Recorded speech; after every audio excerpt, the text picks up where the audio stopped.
Hello दोस्तों, examination classes में आपका स्वागत है। आज मैं आप लोगों के लिए यूपी पुलिस कंप्यूटर ऑपरेटर की सेकेंड क्लास लेके उपस्थित हुआ हूँ। हाँ दोस्तों, जैसा कि आप मेरे थंबनेल में देख रहे हैं, UP police computer operator bilingual previous year question paper को हम डिस्कस कर रहे हैं। हाँ दोस्तों, विथ कॉन्सेप्ट के साथ। आज दोस्तों मैं सबसे पहली बात बता देना चाहता हूँ कि मेरा कैमरा लगा है दोस्तों, उसमें थोड़ा सा मॉइस्चर आ गया है, इसलिए मेरा भी चेहरा क्लीन नहीं दिख रहा होगा, ना तो बोर्ड क्लीन दिख रहा होगा। इसके लिए मैं माफी चाहूंगा, लेकिन हाँ, कंटेंट में कोई भी दिक्कत नहीं होगी। आपको ये पूरा का पूरा क्वेश्चन आपको दिखेगा। दोस्तों मैं कोशिश करूंगा कि कल से इस कैमरे की जो मॉइस्चर है इसको मैं पहले से स्टार्ट कर दूंगा, या तो फिर दोस्तों मैं केवल 10 क्वेश्चन अभी लाऊंगा जब तक कि 4-5 दिन ठंडी ज्यादा पड़ रही, उसके बाद मैं और क्वेश्चन की संख्या बढ़ा दूंगा। आज तो फिलहाल 20 क्वेश्चन है। चलिए आइए फर्स्ट क्वेश्चन पे वार करते हैं दोस्तों। Which of the following is non weighted code in which when going from one code to another code only one bit change. निम्नलिखित में से कौन सा आधारित कोड है जिससे एक कोड संख्या से दूसरे में जाते समय केवल एकल बिट परिवर्तित होता है। सबसे पहली बात बता देता हूं दोस्तों कि कल ग्रे कोड का एक क्वेश्चन डिस्कस किए थे। ये क्वेश्चन आया था। ग्रे कोड दिया है, XS3 कोड दिया है, ASCII दिया है और BCD कोड दिया है। पहली बात तो इसका सबका फुल फॉर्म आप देख लीजिए। इसका तो ग्रे का ग्रे है, XS3 ASCII मतलब कि American standard code for information interchange, BCD code binary code decimal. अब दोस्तों यहां पे आ जाइए हम लोग। अब इसका आंसर क्या है वो दोस्तों, पहला ऑप्शन सही है, ग्रे कोड। लेकिन ग्रे कोड में अब इस क्वेश्चन के अकॉर्डिंग थोड़ी सी मैं बातों को बताना चाहता हूं दोस्तों कि जो ग्रे कोड है, क्या बोला दोस्तों, ग्रे कोड एक नॉन वेटेड कोड होता है, ठीक है, जिसमें लगातार दो संख्याओं के बीच केवल वन बिट, दो संख्याओं के बीच केवल वन बिट का डिफरेंस देखने को मिलेगा। ठीक है दोस्तों, दो संख्याओं के बीच वन बिट का डिफरेंस देखने को मिलेगा, जैसे 00, 01 और 11 और 10। तो देखिए अब इसमें से जो दो क्वेश्चन और पूछे जाते हैं उसके बारे में बात कर लेते हैं। ग्रे कोड क्या है दोस्तों, मैंने अभी अभी बताया कि ग्रे कोड है, जो है ग्रे कोड है वो नॉन वेटेड कोड है। ग्रे कोड क्या है, नॉन वेटेड कोड है। मींस अगर इसको हम बोलें तो अनवेटेड आप कह सकते हो। ठीक है दोस्तों, अनवेटेड कह सकते हो। एक और पूछा जाता है इसके साथ, XS3 कोड, XS3 ये भी दोस्तों अनवेटेड कोड है। अनवेटेड कोड है, ये भी क्या है, अनवेटेड कोड है। यहां पे थोड़ा सा गलत लिख गया है, ठीक, इसका थोड़ा सा मैं दोबारा लिख देता हूं। इतना ये भी क्या है दोस्तों, अनवेटेड कोड है, जो ये भी बार बार हमारा पूछा गया है, अनवेटेड। अब इसी में एक और क्वेश्चन यहां पे पूछा जाता है। ग्रे हो गया, XS3 हो गया, दूसरा BCD। BCD क्या है दोस्तों, ये वेटेड कोड है। क्या है, वेटेड कोड है। तो अब आप इसमें से मिला लीजिए कि हमारे पास अनवेटेड कोड मैंने बताया दो, जो ग्रे कोड है और XS3 कोड है, और BCD वेटेड कोड है। थोड़ी सी बात ग्रे कोड में हम समझ लेते हैं। यहां पे ग्रे कोड का 2 बार क्वेश्चन देखा गया, इसलिए ग्रे कोड के बारे में थोड़ी सी जान लेते हैं। देखिए, ग्रे कोड XOR पे डिपेंडेंट है। ग्रे कोड XOR की क्रिया करता है, जैसे 00, 01, 10 और 11। इसका XOR का क्या होता है दोस्तों, उसके बारे में जान लेते हैं। जी, डिफरेंट इनपुट पे 1 होता है और सेम इनपुट पे 0 होता है। जैसे मैं बात करूं कि मेरे को 0110 को ग्रे कोड में बदलना है, तो 0110 को मैं ग्रे कोड में कैसे बदलूंगा, सबसे पहली बात को आप ध्यान रखिए। पहली वाली डिजिट को सेम टू सेम मैं नीचे लिख लूंगा। उसके बाद मैंने कल आपको बताया है कि आप XOR ऑपरेशन को फॉलो करिए, मतलब इसमें आप इसको जोड़िए। 0 1 का क्या आएगा दोस्तों, 1 आएगा। देखिए फिर यहां पे आ गया क्या, फिर XOR का मतलब 1 1 का क्या हो जाएगा, 0 हो जाएगा। इसके बाद फिर से ऑपरेशन करिए तो 1 0 का क्या हो जाएगा दोस्तों, 1 0 का क्या हो जाएगा, 1 0 का फिर से 1 हो जाएगा। इसका क्या निकला दोस्तों, ग्रे कोड 0 1 0 1। समझ में आ गया ग्रे कोड पूरी तरीके से। पहले क्वेश्चन पे वार कैसा रहा दोस्तों, आगे बढ़ते हैं। हाँ शायद धीरे धीरे दोस्तों ये मॉइस्चर खत्म होता जाएगा तो क्लियर होता चला जाएगा इमेज। आगे देखिए अब, विच of the following option is the multitasking operating system, निम्नलिखित में से कौन सा विकल्प बहुकार्यन मल्टीटास्किंग ऑपरेटिंग सिस्टम है। देखिए 2-3 तरीके के इसमें क्वेश्चन बनते हैं। पहली बात सुनिए, पहली बात बनता multitasking single user, single user multitasking, multitasking multi user. ठीक है, 3 तरीके के क्वेश्चन बताया। अब इसमें आ जाइए दोस्तों, विंडोज मेरी क्या है, विंडोज में आएगा, विंडोज आएगा तो single user multitasking, single user multitasking इसका आंसर सही होगा, ध्यान रखिएगा। यूनिक्स, ये क्या पूछा, निम्नलिखित में से कौन सा विकल्प बहुकार्यन मतलब कि मल्टीटास्किंग ऑपरेटिंग सिस्टम है। तो मल्टीटास्किंग में 2, आप जैसे ही आया यूनिक्स तुरंत आप टिक करिए। इसके बाद इसी के परिवार का लिनक्स भी मल्टीटास्किंग है। ये कैसा है दोस्तों, ये होता है मल्टी यूजर मल्टीटास्किंग। क्या होता है दोस्तों, मल्टी यूजर और मल्टीटास्किंग, ध्यान आया। देखिए अब इसके बाद MS DOS आप जानते हैं कि सिंगल यूजर सिंगल टास्किंग है। ये क्या है दोस्तों, ये वाला, ये है सिंगल यूजर और सिंगल टास्किंग है, सिंगल टास्किंग। अच्छा टास्किंग का मतलब क्या है दोस्तों, ये तो आप कोई नहीं पूछ रहे हो, चलो मैं बताता हूं। मतलब एक साथ कई कार्य को करना, ये है टास्किंग। यहां पे आ जाइए, मैक OS ये सब दिया हुआ है, तो आपका सेकंड ऑप्शन इसका बिल्कुल करेक्ट है। चलिए आइए नेक्स्ट क्वेश्चन पे। ज्यादा डिटेल तो नहीं हो रहा दोस्तों, देखिए ऐसे बताने पे काफी समय लगता है, वो ठीक है, लेकिन आपके पेपर के लेवल के अकॉर्डिंग मुझे पढ़ाना पड़ेगा, ठीक है। Which of the following network topology has the more complex structure, किसका, अब बस का देख लीजिए। बस क्या होता है, एक बोन होता है दोस्तों, उसमें कंप्यूटर ऐसे ऐसे अटैच होते हैं। ये क्या है दोस्तों, ये है बस, ठीक है, बस है। स्टार क्या है, स्टार को यहां पे थोड़ा सा मैं बना के दिखा देता हूं। ये देखिए बीच में एक हब होगा, इसके बाद ये इसके डिवाइसेस लगी होंगी, ठीक है दोस्तों, ये है स्टार। उसके बाद आ जाइए मेश में। मेश में देखिए दोस्तों इस तरीके के, मान लीजिए आप कंप्यूटर ले लेते हैं, 4 डिवाइस को, सभी एक दूसरे से आपस में कनेक्टेड होंगे, ये हो गया दोस्तों मेश, ठीक है। देखिए सबका यहीं पे। हाइब्रिड क्या है, इन सब को देखिए यहीं पे ट्री भी हाइब्रिड में जुड़ जाएगा, ठीक है, ट्री भी हाइब्रिड में जुड़ जाएगा। उसके बाद रिंग भी इससे जुड़ जाएगा, ठीक है, इसमें इसी में मेश भी जुड़ जाएगा दोस्तों।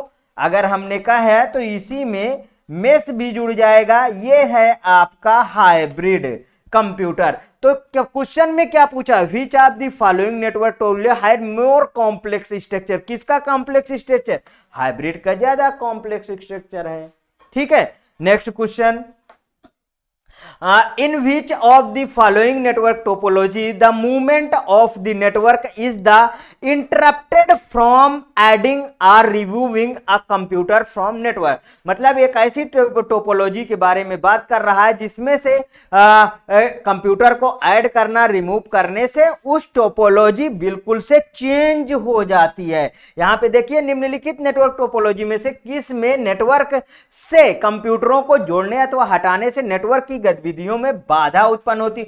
2 डायरेक्ट आपको क्वेश्चन मिली, वो कौन सा है दोस्तों, रिंग का स्ट्रक्चर यहां पे देख लीजिए दोस्तों, रिंग का स्ट्रक्चर बता रहा हूं। रिंग का मतलब एक सर्कल में सारे कंप्यूटर जो है ऐड हो गए। देखिए दोस्तों ये क्या है, ये कौन सी टोपोलॉजी, ये है रिंग।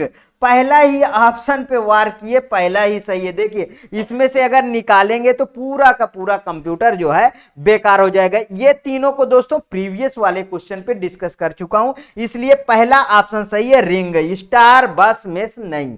ठीक है, कैसा लग रहा है, अच्छा लग रहा होगा शायद आप लोगों को।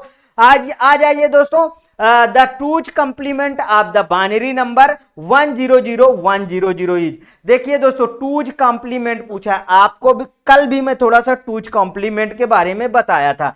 तो यहां पे देखिए टूज कंप्लीमेंट निकालेंगे कैसे, बहुत सारे तरीके हैं टूज कंप्लीमेंट निकालने के, लेकिन मैं जो बता रहा हूं उसको ध्यान से सुनिए। ये क्या है, ये संख्या दिया है दोस्तों 100100, इसका टूज कंप्लीमेंट निकालने के लिए सबसे पहले हम इसका फर्स्ट कंप्लीमेंट निकालते हैं। इसका जस्ट अपोजिट कर दीजिए दोस्तों, इसका जस्ट जो जीरो है उसे 1 कर दीजिए, 1 को 0 कर दीजिए और इसमें 1 ऐड कर दीजिए, तो 110 यहां 1 गया, 110 यहां 1 गया, 1 आ गया 1। ये देखिए क्या हो गया, वो 01110। अब जिसको एडिंग या ऐड करने और डिवाइड में प्रॉब्लम है दोस्तों, वो कमेंट करेगा, मैं इसके लिए नंबर सिस्टम स्टार्ट कर दूंगा, थ्योरेटिकल पार्ट।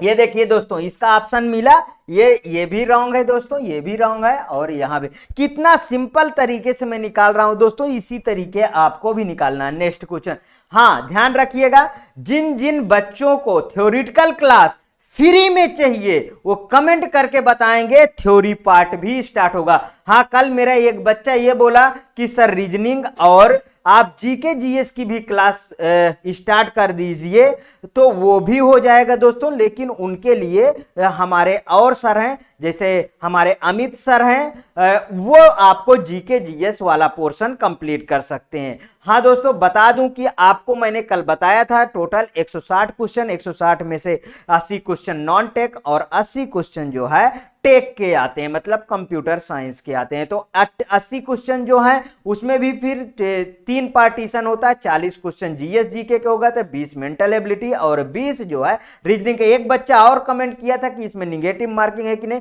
दोस्तों हाँ इसमें निगेटिव मार्किंग है 1/4 की।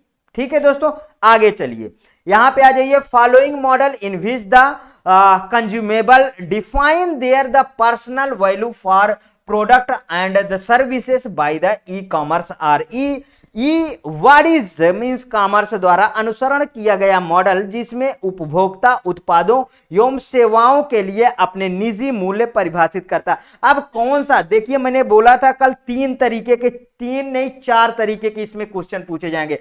पहला देखिए दोस्तों B2B मतलब बिजनेस टू बिजनेस, दूसरा देखिए दोस्तों बिजनेस टू कस्टमर, ठीक है, तीसरा देखिए कस्टमर टू बिजनेस, और चौथा इसमें क्वेश्चन पूछा जाएगा कस्टमर टू कस्टमर। तो इस क्वेश्चन में यह पूछ रहा है कि कौन कौन अपना मूल्य को डिसाइड करता है। अरे भाई इसमें क्या है, कस्टमर अपने मूल्य को डिसाइड करता है।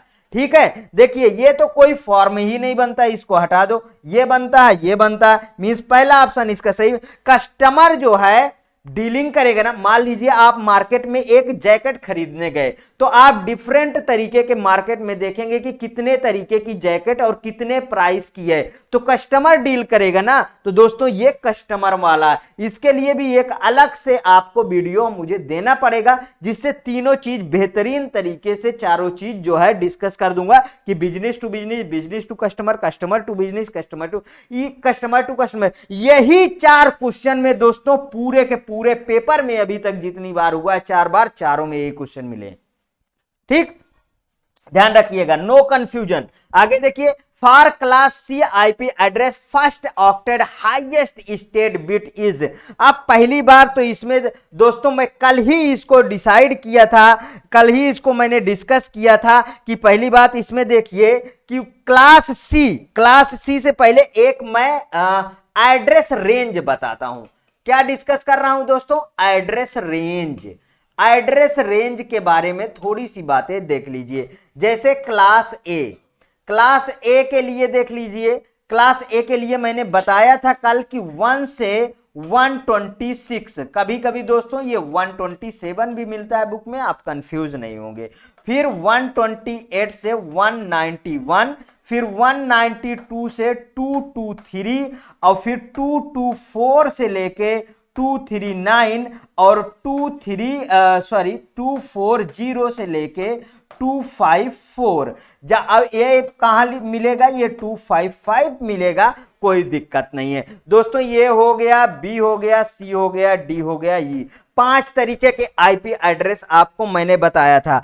अब इसका मैंने क्या बताया, सी आईपी एड्रेस का प्रथम ऑक्टेट उसका पहला 3 बिट होता है, जिसकी रेंज होती है दोस्तों, रेंज वाली बात कर लेते हैं, ठीक है। तो जिसकी रेंज होती है 110, मींस की 8 बिट्स होता है, तो इसमें और कितने जीरो लगेंगे, 1 2 3 4 5, ठीक है। या इससे लेके दोस्तों कहां तक होगा, इसकी रेंज फिर से हम डिसाइड करते हैं, तो इसकी रेंज कहां तक होगी, अब 110 से फिर 11111, ठीक है, यहां तक होगी, मींस होती है। और इसका अगर डिफॉल्ट सबनेट मार्क्स की मैं बात करूं, तो कल मैंने सबनेट मार्क्स इसका निकाला था 255, और 255 डायरेक्ट एक्स करो या 0 करो, मींस कि 2 की पावर 21 नेटवर्क एड्रेस तथा मतलब एंड 2 की पावर 8-2, ठीक दोस्तों। अच्छा, बहुत बहुत इंटरेस्टिंग इस तरीके के क्वेश्चन पूछे जाते हैं, देख लीजिए दोस्तों, बी ऑप्शन इसका बिल्कुल करेक्ट है, ठीक। आगे चलते हैं, नेक्स्ट क्वेश्चन पे वार करते हैं। देखिए, which pair of the key are used to the enter the present data in the documents of the Windows version. Windows version के दस्तावेज में वर्तमान तारीख पूछ रहा है जी। Alt plus shift plus D कहीं दिख रहा है क्या, alt plus control plus D, C D, alt plus D, ये देखो, ये वाले की तो आपको यूज करने पड़ेंगे, कंप्यूटर में चला चला के देखना पड़ेगा, तभी आप इस तरीके के क्वेश्चन को आंख मूंद के करोगे। मैंने आधा क्वेश्चन पढ़ा है और आधे में इसका ऑप्शन ढूंढने लगा, इसी तरीके आपको भी जवाब देके, निम्नलिखित में से कुंजियों की किस जोड़ी का प्रयोग किया जाएगा, ये क्या है, second option, alt shift plus D लगाओ, प्रेजेंट टाइम की जो डेट होगी वो चलेगी। दोस्तों, मॉइस्चर कम हो गया होगा, वीडियो साफ हो गई होगी, कुछ आपको ऐसा नजदीक, हाँ अगर नहीं कम हुआ तो आगे कम होगा, नहीं तो कल से कम हो जाएगा, ठीक है। विच of the following is the fastest logic family, ये तो देखिए दोस्तों, पहली बात जान लीजिए कि इमिटर कपल्ड लॉजिक जो होता है वो सबसे फास्टर होता है, ठीक है। ट्रांजिस्टर लॉजिक, ठीक है, डायोड ट्रांजिस्टर लॉजिक, और रजिस्टर ट्रांजिस्टर लॉजिक, मींस पहला ऑप्शन इसका सही है। 110 पे आ जाते हैं क्वेश्चन में, which of the following option has the multi value characteristic. अब आप इसमें मुझे बताइए, एक से ज्यादा निम्नलिखित में से कौन सा विकल्प बहुमान विशेषता, एक से ज्यादा एक इंसान में क्या हो सकता है, एज हो सकती है क्या, बिल्कुल नहीं दोस्तों। आप यदि 23 साल के हैं तो आप 23 साल के होंगे, मतलब पहला वाला फिक्स है। आधार नंबर एक ही होगा कि डबल होगा, आप एड्रेस चेंज करके 2 स्थान पे रह सकते हैं, लेकिन आधार नंबर दोस्तों एक होगा, तो देख लीजिए एक रहेगा। जेंडर, क्या आप मेल है तो मेल ही रहेंगे, या फीमेल है तो फीमेल रहेंगे। हाँ, भगवान ना करे कोई ट्रांसजेंडर हो तो ट्रांसजेंडर ही रहेगा, ठीक है। ट्रांसप्लांट करना वो अलग चीज है दोस्तों, उस पर मैं डिस्कस नहीं करता हूं, लेकिन इसका हाँ, एक से ज्यादा बहु चीज क्या हो सकती है, वो ईमेल आईडी हो सकती है, यही तो क्वेश्चन पूछ रहा है। क्वेश्चन को ध्यान से पढ़िए और ऑप्शन में वार कर दीजिए, कहीं पे भी गलती नहीं होगी। आगे देखिए, entity integrity constant states that, अब एंटिटी इंटीग्रेट्स कांस्टेंट्स की बात करता है दोस्तों, तो इकाई एंटिटी अखंडता बाधा बताती है कि the value of the primary key must be unique in all tuple, the value of the primary key can not be null, दोस्तों बिल्कुल करेक्ट है। The value of the primary key can not be, unique key जो primary की होती है वो कभी भी नल नहीं होती, बार बार क्वेश्चन पूछा गया, आप जाके थोड़ा सा इसको डीबीएमएस में आपको पढ़ना पड़ेगा दोस्तों, ठीक है। नहीं तो यदि अगर दिक्कत आती है तो मैं इसमें भी क्लास बनाने के लिए तैयार हूं। The value of the foreign key can not be null, नहीं। Table can not be have the both primary key and foreign key. Second option बिल्कुल करेक्ट है। आगे बढ़ते हैं।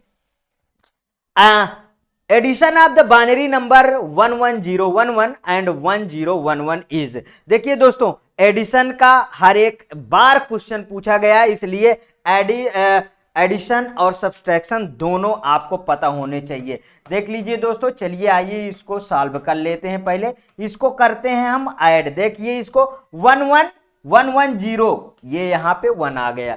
अब ये थोड़ी सी ट्रिक बताऊंगा, उसको आप बहुत अच्छी तरीके से ध्यान रखिएगा। वो ट्रिक से आंख मूंद के होगा। यहां पे आ जाइए दोस्तों, अगर मैं देखिए 0 + 1 करता हूं तो क्या होगा? 1 होगा। 1 + 0 करता हूं तब भी 1 होगा। लेकिन 1 + 1 जोड़ता हूं तो क्या होता है दोस्तों? 10 होता है। ध्यान रखिएगा। अगर फिर से देखिए 1 + 1 + 1 करूंगा तो डबल 1 होगा। ठीक, ये वाला फार्मूला कभी नहीं भूलिएगा, कभी ऐड में गलती नहीं होगी। 1 + 1 + 1 + 1 मतलब 4 1 का क्या हो जाएगा दोस्तों? 100। अच्छा, ये कैसे आया इसको भी मैं तोड़ के बताता हूं। यहां देखिए, इसमें 1 जोड़ दिए तो 0 1 का 1 1, ये देखिए आ गया। फिर अगर दोस्तों एक और इसमें 1 जोड़ना चाहूं तो देखिए 1 1 का 0, यहां पे 1 आया, 1 1 का फिर 0 फिर 1, ये देखिए आ गया ना। समझ में आया? तो यहां पे आ जाइए, 111 का क्या हो गया? यहां से उठा के फार्मूले से रख लीजिए, एक यहां कैरी आ गई। फिर देखिए 11 का क्या हो गया? 11 का 0 मतलब ये यहां। फिर देखिए 11 का 0 और ये यहां। और 111 का क्या हुआ? 1 1। देखिए इसमें मिलाइए, कहीं मिल रहा है क्या? 1 1 00 1 0। ये देखिए आंख मूंदिए और आंसर लगा दीजिए। क्या कह रहे हैं दोस्तों? अब मुझे लग रहा है कि इमेज साफ हो रही है ना। आगे चलिए, आगे चलते हैं। Which of the following statement is the wrong in the relations with the stack? निम्नलिखित में से स्टैक के संबंध में कौन सा कथन गलत है? It is a linear data structure, बिल्कुल करेक्ट है दोस्तों, लीनियर डाटा स्ट्रक्चर होता है स्टैक। आगे देखिए, it can not B implemented through the use of the attached list, यही दोस्तों अटैच्ड लिस्ट है, ये सब गलत होता है। It follows the concept of last come first out, मतलब कि last come first out, LCFO means इसी को कहते हैं फर्स्ट, नहीं सही है, लास्ट कम फर्स्ट आउट। ठीक है। Service, it can be the implemented through one dimensional array, बिल्कुल सही, 1 डायमेंशनल एरे। अब इसमें थोड़ी सी बातों को हम जिक्र करेंगे दोस्तों। इसके बाद इसमें देखिए ए स्टैक होता क्या है उसको समझते हैं। मान लीजिए ए स्टैक है दोस्तों, ठीक है। स्टैक की थोड़ी सी थ्योरी सुनिए आप। स्टैक एक रेखीय डाटा संरचना है। यह अंतिम प्रवेश प्रथम निर्गत की नीति पे काम करता है। मीन्स की first come last come first out के संदर्भ में काम करता है। यह एक आयामी सारणी के प्रयोग मीन्स की सूचीबद्ध प्रयोग दोनों कार्यान्वित किया करता है। मीन्स मैंने क्या बोला हिंदी में, ये बहुत कठिन है, इसलिए आप इंग्लिश वाला समझिए थोड़ा सा। देखिए इसी मतलब एक ही तरीके के इसके तरफ मुहावना बना हुआ है। ठीक है। अब मुझे हिंदी इंग्लिश बाइलिंगुअल लिखा हूं तो बाइलिंगुअल में तो बोलना ही पड़ेगा। अब आगे देखिए, इसी में से देखिए दोस्तों, इसी में से क्या होता है? पुश होता है। इसमें से डाटा पुश होगा और फिर एक ही तरफ से डाटा क्या होगा? पॉप होगा। ये वाली क्रिया जो है स्टैक करता है। समझ में आया? तो लीनियर डाटा स्ट्रक्चर यूज किया, ठीक है। तो इसका ऑप्शन वो नहीं पूछा है, गलत पूछा है, इसलिए सेकंड ऑप्शन इसका गलत होगा। ये है स्टैक। आगे चलिए दोस्तों, which of the following option is the advantage of the mobile computation? निम्नलिखित में से कौन सा विकल्प मोबाइल संगणना का लाभ है? अब पहली बात, मोबाइल संगणना के लाभ वाले में थोड़ा सा मैं 4-5 चीजें बताऊंगा, उसको ध्यान से समझिए। पहले लाभ वाला मैं बताता हूं, ठीक है। लाभ वाला लिखिए, उत्पादन में बढ़ोतरी, उत्पादन में बढ़ोतरी, ठीक है। उत्पादन में बढ़ोतरी पहला। दूसरा है मनोरंजन, दूसरा क्या है दोस्तों? मनोरंजन। तीसरा है मेरे पास तीसरा है दोस्तों एक स्थान से, मीन्स मोबिलिटी, ठीक है, एक स्थान से दूसरे स्थान आसानी से अंतरण, एक स्थान से दूसरे स्थान से क्या है, अंतरण, ठीक है। तीसरा क्या है दोस्तों, तीसरा है क्लाउड संगणना, ठीक है, क्लाउड संगणना। तो ये हुआ इसके लाभ। हानियां क्या है दोस्तों, सुन लीजिए थोड़ा, संयोजकता की गुणवत्ता, बिजली की उपभोक्ता और सुरक्षा। तो इसमें पूछा है लाभ ना, तो देखिए क्वालिटी ऑफ कनेक्टिविटी बिल्कुल सही है। Easily translate from one place to another place, easily translate one place to another place. निम्नलिखित में से कौन सा विकल्प मोबाइल संगणना का लाभ है? तो देखिए क्वालिटी ऑफ कनेक्टिविटी, संयोजकता की गुणवत्ता, मैंने कहीं पर बताया क्या है, ये वाला पॉइंट नहीं बताया ना। देखिए easily translate from one place to another place, ये लिखा है एक स्थान से दूसरे स्थान से अंतरण। यूज ऑफ इलेक्ट्रिसिटी, सिक्योरिटी नहीं, ठीक। और चीजें हानि में आती हैं, इसलिए ये चीज लिखिए, ये हानि में मैं लाभ बता दिया, तो लाभ से आपका आंसर क्लियर हो गया, इतनी चीज भूलिएगा नहीं। Which of the following is used to the protect the private network from the external attacks, बाहरी आक्रमण से प्राइवेट नेटवर्क के सुरक्षा रखने हेतु निम्नलिखित में से किसका प्रयोग किया जाता है? फायरवॉल, कंक्रीट वॉल, इंक्रिप्शन की डिजिटल सिग्नेचर। आप पढ़े होंगे फायरवॉल के बारे में। फायरवॉल क्या होता है दोस्तों, जो सॉफ्टवेयर और हार्डवेयर दोनों होता है। क्या होता है दोस्तों, ये जो है सॉफ्टवेयर एंड हार्डवेयर दोनों का प्रोटेक्शन करता है फायरवॉल। फायरवॉल एक दीवार की तरह होता है दोस्तों, इसकी संरचना ये है, आप इसको पूरी तरीके से बना लीजिए, समझ लीजिए दिमाग में, ये इसकी संरचना है दोस्तों, ये आपको बुकों में मिल जाएगा, ठीक है, ये ठीक है, ये है फायरवॉल, जो कंप्यूटर में हर एक अवरोधक चीजों को रोकता है, हर एक चीज जितनी भी अनऑथराइज्ड चीजें होती है उसे प्रोटेक्ट करता है कंप्यूटर को, ठीक दोस्तों। आगे बढ़ते हैं। Which of the following is and the atomic attribute, निम्नलिखित में से कौन परमाणु विशेषता है? एटॉमिक को परमाणु इसमें लिखा गया है। Date of birth, telephone number, name और एज। देखिए एक विशेषता को हम क्या कहते हैं, परमाणु माना जाता है अगर इसमें कोई भी सार्थक छोटे घटकों को शामिल नहीं किया जाता है, जैसे कि यदि दिए गए विकल्पों में उम्र एटॉमिक एट्रीब्यूट है क्योंकि इसे तोड़कर कोई अलग जानकारी हासिल नहीं किया जाता, मींस उसको छोटे घटकों में नहीं तोड़ा जा सकता, तो वो क्या कहलाता है, एटॉमिक एट्रीब्यूट कहलाता है दोस्तों। एक लाइन में डेफिनेशन सुन लीजिए, एज को आप तोड़ के दिखाइए।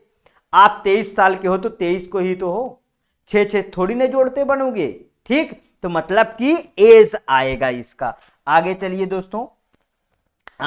DQ data structure is also known as, DQ data structure को भी कहते हैं डबल क्यू कहते हैं, डिटरमिनिस्टिक क्यू कहते हैं, कि इक्वल क्यू फ्रॉम इधर कहते हैं, कि डिस्ट्रीब्यूटेड क्यू कहते हैं। दोस्तों DQ का दूसरा नाम ही है डबल क्यू, मीन्स इसी को और क्या कहते हैं दोस्तों, डबली क्यू, और क्या कहते हैं, WQ। इसको बहुत अच्छी तरीके से कंप्यूटर विज्ञान में जाना जाता है WQ के नाम से। पहला ऑप्शन सही है।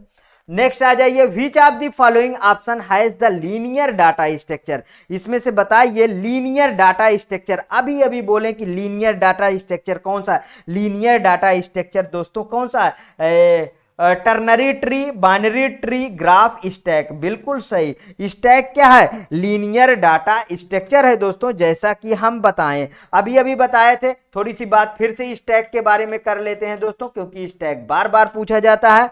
या एक डाटा लीनियर स्ट्रक्चर है, होने के लिए इसके तत्वों का अनुक्रम और रैखिक सूची होना चाहिए, या इस टैग की डाटा संरचना रैखिक है, इसमें प्रविष्टि और आइटमों को हटाना एक छोर पर ही निर्धारित होता है।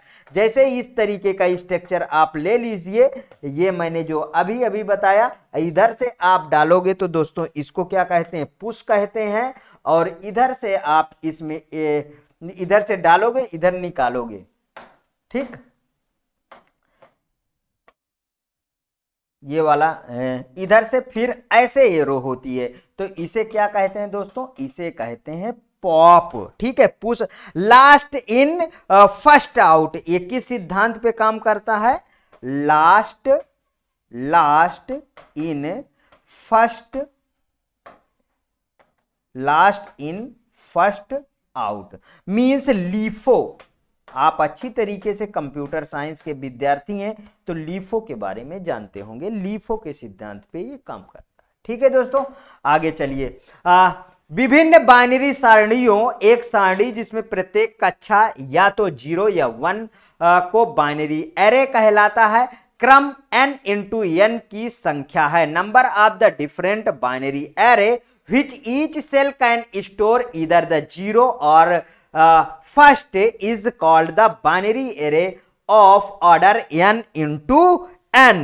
ठीक है दोस्तों, तो अब इसके बारे में थोड़ी सी बातें को डिस्कस करते हैं। एरे सारणी का ऑर्डर इसका क्या होता है, इसका ऑर्डर होता है दोस्तों n इंटू n, ठीक है, जिसमें इसमें n पंक्ति तथा n स्तंभ, n into n means n क्या होगा, n रो और n कॉलम, n रो होता है और n कॉलम होता है, ठीक है, n कॉलम होता है। तो हम इसको तब क्रम की संख्या के अनुसार इसको हम क्या बनाते हैं दोस्तों, n into n means n square. समझ में है, कहीं पे ऑप्शन में है क्या n, बिल्कुल सही, n square means C option इसका करेक्ट है। चलिए आइए, Which of the following option is the DML command of Oracle? निम्नलिखित में से कौन सा विकल्प Oracle का DML कमांड है। अब ये बहुत इंटरेस्टिंग टॉपिक है दोस्तों। DML का सबसे पहले आप फुल फॉर्म लिख लीजिए, डाटा मैनिपुलेशन लैंग्वेज। क्या मैंने बताया दोस्तों, डाटा मैनिपुलेशन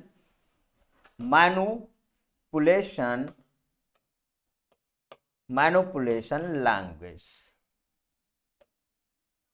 ठीक है दोस्तों, डाटा मैनिपुलेशन लैंग्वेज। अब देखिए, अब इसमें आ जाइए कि डीएमएल में कुछ कमांड है, उसको आप नोट कर दीजिए। सबसे पहले डिलीट, दूसरा है सेलेक्ट, इनको सबको आपको याद होना चाहिए दोस्तों, यही आपको पार दिलाएंगी, बार बार पूछे जाएंगे। इंसर्ट, और तीसरा इंसर्ट होगा, चौथा आता है इसमें दोस्तों अनडेट, ठीक है, और पांचवा इसमें आता है मर्ज। क्या आता है दोस्तों, मर्ज, पांचवा आता है मर्ज, और उसके बाद आता है कॉल, आता है कॉल के बाद आता है एक्सप्लेन, थोड़ी सी गलती हो गई क्या, हाँ, एक्सप्लेन प्लान होना चाहिए था, एक्सप्लेन और प्लान, ठीक है, और एक छूट रहा है लॉक टेबल, ठीक है, लॉक टेबल। अब इसमें देख लीजिए दोस्तों कि अब बात करें तो इसमें से कौन सही है, विच of the following is the option DML, कौन सा, थोड़ा सा मिला लीजिए, देख लीजिए कौन सा सही है। पहले ही सही है, डिलीट, ये डी ऑप्शन बिल्कुल करेक्ट होगा। दोस्तों आज का ये लास्ट क्वेश्चन था। अब देखिए बिल्कुल से क्लीन हो गया होगा चेहरा ना, हाँ, थोड़ी सी पहले प्रॉब्लम थी दोस्तों, उसके लिए माफी। आप अगर ये आपको वीडियो अच्छा लगा दोस्तों तो प्लीज और प्लीज मेरे एग्जामिनेशन चैनल को आप सब्सक्राइब करिए, मेरा वीडियो लाइक करिए, ज्यादा से ज्यादा लोगों में शेयर करिए, अपनी प्रतिक्रिया कमेंट बॉक्स में जरूर प्रस्तुत कीजिए। जो भी कमी, जो भी टॉपिक आपको नहीं आता दोस्तों, थ्योरेटिकल हो, ऑब्जेक्टिव हो, सब पढ़ा दूंगा। बस एक चीज आप ध्यान रखिएगा, ज्यादा से ज्यादातर लोगों में इसको पहुंचाइए, ये फ्री इनिशिएटिव क्लास है, पूरा का पूरा फ्री है दोस्तों। कभी भी लास्ट जब तक पेपर नहीं होगा, 1 साल, 1.5 साल, 6 महीने, 1 महीने, जब तक नहीं होगा तब तक आपको पढ़ाने की गारंटी लेता हूं। ओके दोस्तों, थैंक यू।